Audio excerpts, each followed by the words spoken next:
आप इस बारे में क्या कहना चाहोगे जो आपके साथ इस जॉब को नौकरी को लेकर यह घटना हुई है? क्या नाम है आपका? मेरा नाम मनीषा है। मैं गोहाना से हूँ, देवी नगर गोहाना। मेरे पापा नहीं है, मम्मी पैरालाइज है। मैं यहाँ जॉब के सिलसिले में आई थी। तो सुखमिंदर खरब युवा इंटरप्राइज और ककरोई रोड पे इनका ऑफिस है, पुरानी फौजी कैंटीन, ये हरी टावर के पास। तो इन्होंने मुझे दिल्ली की जॉब बताई थी, रहने का मैनेजमेंट वगैरह सारा बताया था कि मैं आपको 30,000 सैलरी, वहाँ का रहने का सब कुछ अरेंजमेंट करवा देता हूँ। इन्होंने मुझे 30,000 सैलरी बताई थी और मेरे से 1,30 मांगे थे, 1,30,000 रुपये। इन्होंने बोला था कि आप तो मुझे पेमेंट पहले कर दो और आप कर दो आप बाद में। तो इन्होंने मेरे से एडवांस लिए थे पैसे सारे, बकायदा 500 के थे सारे। मैंने पूरे इनको 70,000 रुपये दिए आधे पहले। तो इन्होंने बोला था पहले पैसे दो, आपकी साथ के साथ ज्वाइनिंग होते ही और साथ के साथ फिर है ना ऐसे आपकी ज्वाइनिंग करवा के जो डॉक्यूमेंट्स वेरिफिकेशन होगी सब कुछ मैं करवा दूंगा आपकी। आपको कोई टेंशन लेने की जरूरत नहीं, रहने का सब कुछ अरेंजमेंट मैं कराऊंगा। यह कितने दिन पहले की बात है? ये अभी मैं दे के गई थी रक्षाबंधन से एक दिन पहले, 29 तारीख को, 29 अगस्त को इनको है। वैसे तो ये मुझे 3 महीने से घुमा रहे हैं। मैं इनको 24 तारीख को आई थी मैं इनके पास। मैं इनको बकायदा पहले 20,000 रुपये दे के गई थी। इन्होंने एडवांस सिर्फ 20,000 रुपये मांगे थे मेरे से कि आप 20,000 रुपये मेरे को दे के जाओ। 20,000 मैं दे के गई थी जुलाई में। फिर उन्होंने एकदम ऐसे बोल दिया G20 चल रहा है दिल्ली में और G20 खत्म होते हैं आप मुझे 50 और दे दो, आपके साथ के साथ मैं ज्वाइनिंग करा देता हूँ। G20 खत्म होते ही फिर मैं ना 29 तारीख को इनको ना 50,000 की पेमेंट बकायदा बाय कैश ली है इन्होंने मेरे से, अकाउंट वगैरह कुछ नहीं। कोई लिखित वगैरह कुछ करवाई थी आपने? नहीं, इन्होंने मुझे कुछ नहीं दिया है। एक फार्म तो भर के इन्होंने मुझे दिया है, आप बोल रहे हैं सिर्फ वो 500 रुपये का रजिस्ट्रेशन का फार्म है। तो अब आगे क्या हुआ? आपको नौकरी मिली है?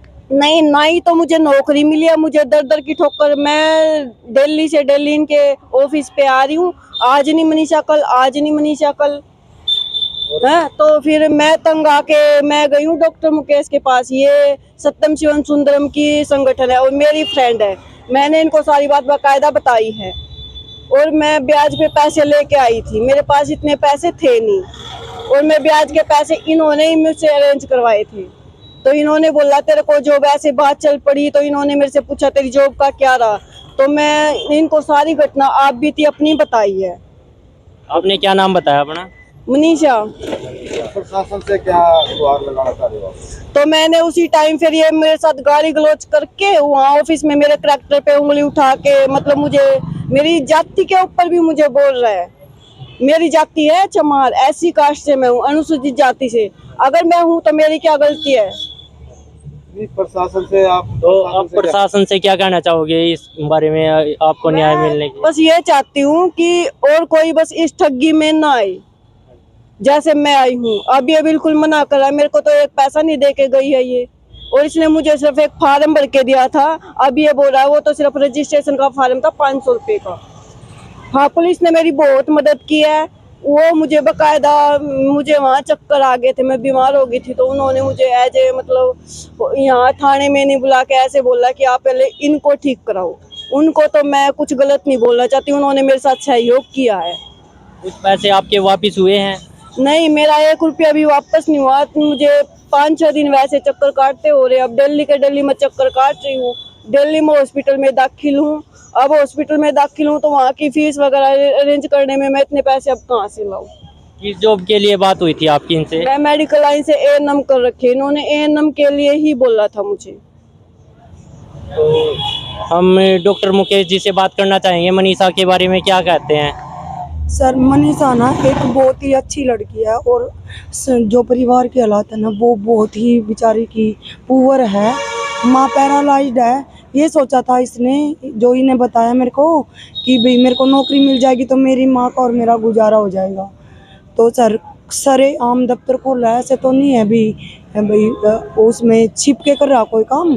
तो मार्केट में है सर, इतना तो ऑलरेडी उसका फर्ज बनता कि मार्केट में क्या बोल रहा हूँ कि झूठा साबित ना हो जाऊं। तो सर हमने तो सब बराबर मार्केट में। हमने कॉल किया तो उसने कहा मैं दफ्तर में नहीं हूँ, अम्बाकादा टीम के साथ गए।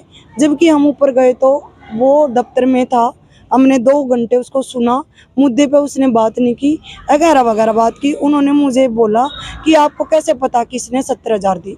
भाई मुझे पैसे दिए। मैंने कहा देखो ये लड़की 70,000 बोल रही है, 7 लाख भी बोल सकती है, 5 लाख भी बोल सकती है, 3 लाख भी बोल सकती है। और रही बात, ये लड़की मेरे थ्रू और मेरे संगठन के थ्रू अपने पैसे लेके आई है, और ब्याज वाले का भी नंबर दे देंगे हम, आप बात कर सकते हैं, नोट नंबर भी बता देंगे सर। बैंक से आए होंगे, ऐसे तो नहीं जड़े, वो हमें झूठा साबित कर रहा सर, नोट नंबर भी बता देंगे कि यहाँ से पैसे आए थे। ये तो सच्चाई है ना सर। जब सच्चाई पे चलेंगे तो हजारों सच्चाई खड़ी हो जाएंगी। एक सच छुपाने के लिए उसने 100 झूठ बोलनी पड़ेंगी। तो मैंने कहा ये बहुत गरीब है। उसने मुझे कहा कि राखी बंधवा दे मेरे से, मेरी बहन है, और उसने हमारे को इतना तो हम भी भाई संगठन चलाते हैं, सामाजिक है। उन्होंने कहा हमने कहा टाइम बोलो, वीरवार को आप आ जाना और पैसे ले जाना। हम सर उसकी हमें झूठा साबित ना कर दे। हमने रिकॉर्डिंग किया है फ़ोन में, और प्रशासन ये करा आपके पास रिकॉर्डिंग है तो फिर कोई वो ही नहीं है सर। अगर रिकॉर्डिंग सुनाएंगे फिर तो हम कोर्ट में रिकॉर्डिंग सुनाएंगे सर, क्योंकि सबूत कभी कभी मेट भी दिए जाते हैं, और संगठन को हमने रिकॉर्डिंग दे चुके हैं। हम सामाजिक लड़कियों के लिए गलत ना हो कि उनको संतोष होगा कि हमारा देश सुख में होगा। घर में भी लड़कियों के काम की जरूरत है, बाहर भी है। तो मेरी तो एक रिक्वेस्ट है, जो पुरुष माँ के महिला के पेट से पैदा होता, प्लीज वो महिलाओं के साथ तो ऐसा मत करें। चलो भाई महिलाओं के साथ 70 और प्रॉब्लम होती है।